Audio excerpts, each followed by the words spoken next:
हम कहां अभी तक फंसे हुए हैं। आप मेरी बात समझ रहे हैं?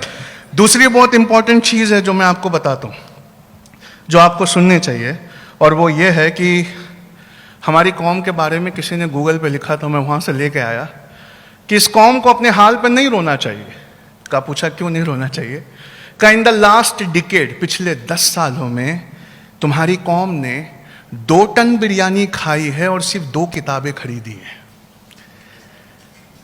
2 टन बिरयानी खाई है और सिर्फ 2 किताबें खरीदी है। लेकिन वो एक बात और बहुत अच्छी बोलते हैं जो आपको सुनना चाहिए।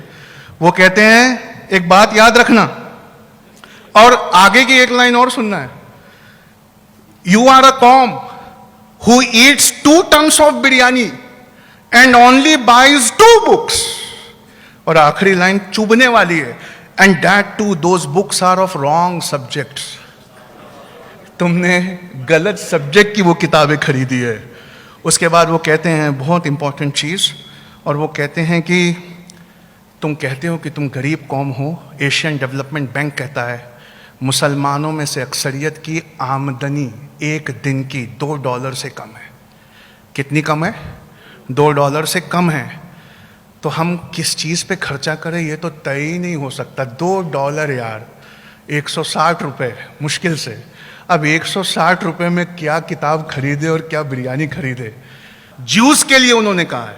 मैं आपको बताना चाहता हूं, हर एनजीओ, हर मस्जिद 1 मूवमेंट, उसमें गोल्स लिखे होना चाहिए। वजू खाने के पास 15 साल में एक बच्चे को कहां पहुंचना चाहिए, 20 साल में हमारे क्या गोल्स होना चाहिए, 25 साल में हमें कहां पहुंचना चाहिए।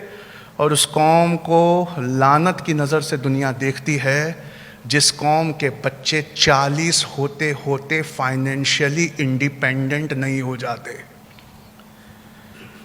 हमें अपने बच्चों को ऐसी फिलॉसफी पढ़ानी होगी, फाइनेंशियल फिलॉसफी, स्टार्टिंग 15 ईयर्स, 15 साल से नया सिलेबस लाना होगा, ताकि 40 साल की उम्र पहुंचते पहुंचते वो फाइनेंशियली क्या हो जाए?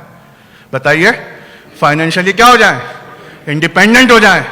और वाह रे मेरे रब, मेरे अल्लाह और अल्लाह के रसूल का दिया हुआ इस्लाम वाहिद मजहब है, वाहिद मजहब है जिसकी एक खास कैरेक्टरिस्टिक है। बाकी कौमें जब पढ़ लिख लेती हैं तो वो अपने मजहब से दूर हो जाती है। ये हमारा ही इस्लाम पता नहीं किस चीज से बना है। हम जितना पढ़ लिख लेते हैं उतना अपने इस्लाम से मोहब्बत करने लगते हैं। मैं आपको बताऊं, जो लोग इस समय जेल में हैं, जिनके ब्याल बच्चे 1-1 रुपये के लिए तरस रहे हैं, जिसको हम भुलाए बैठे हैं, जिन्होंने हमारे सर पर से सीए एनआरसी हटा दिया, वो लोग दुनिया में बहुत ऊंचा ग्रेजुएशन किए हुए लोग हैं। वो लोग अल्लाह के लिए और उसके कलमे के लिए अपने बच्चों के घर लुटाकर जेलों में बंद हैं। चलना मेरे साथ जरा तिहाड़ जेल। एक दाढ़ी वाला अगर अंदर हो तो मुझे बता देना। क्यों? जब साइंस और ज्योग्राफी और हिस्ट्री, इन तकाजों से अल्लाह की कुदरत को कोई मुसलमान देखता है तो वो अपने रब से प्यार किए बिना नहीं रह पाता, वो अपने रब के करीब आए बिना नहीं रह पाता। इसलिए मस्जिद 1 मूवमेंट के तहत एज एन आईएएस कोच मैं आखिरी बात बोलता हूं, हमारे हर बच्चे को आईएएस करना कंपलसरी होना चाहिए।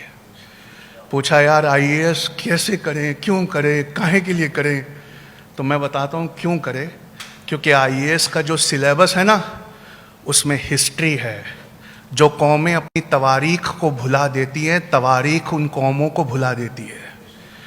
उसमें ज्योग्राफी है, वो ज्योग्राफी जो सूरह अल रहमान की तफसीर है। तुम गौर क्यों नहीं करते? तुम अल्लाह की कौन कौन सी नेमतों को झुटलाओगे? वो है, उसमें पॉलिटी है, कॉन्स्टिट्यूशन है, और हमें शर्म से डूब कर मर जाना चाहिए। दुनिया को पहला कॉन्स्टिट्यूशन देने वाले हम हैं। आज हमें अपने संवैधानिक राइट्स नहीं मालूम है, और उसमें दुनिया का सबसे इंपॉर्टेंट सब्जेक्ट है, मुसलमानों कान खोलो जो मैं बता रहा हूं, मुझे बहुत लेट समझ में आया, अगर एक ज़िंदगी और मिलती, वैसे नहीं मिलती है और अल्लाह करे ना मिले, अपने पास बुलाए हो, लेकिन एक ज़िंदगी और मिलती तो मैं उसे इकोनॉमिक्स पढ़ने में खर्चा करता, क्योंकि मुझे बहुत लेट समझ में आया कि इकोनॉमिक्स डिटरमाइंस पॉलिटिक्स। ये जो सारा पॉलिटिक्स है वो किसका खेल है? वो किसका खेल है? इकोनॉमिक्स का। और इन पैटर्न्स को इस जमाने में देखना, उसे करंट अफेयर्स कहते हैं।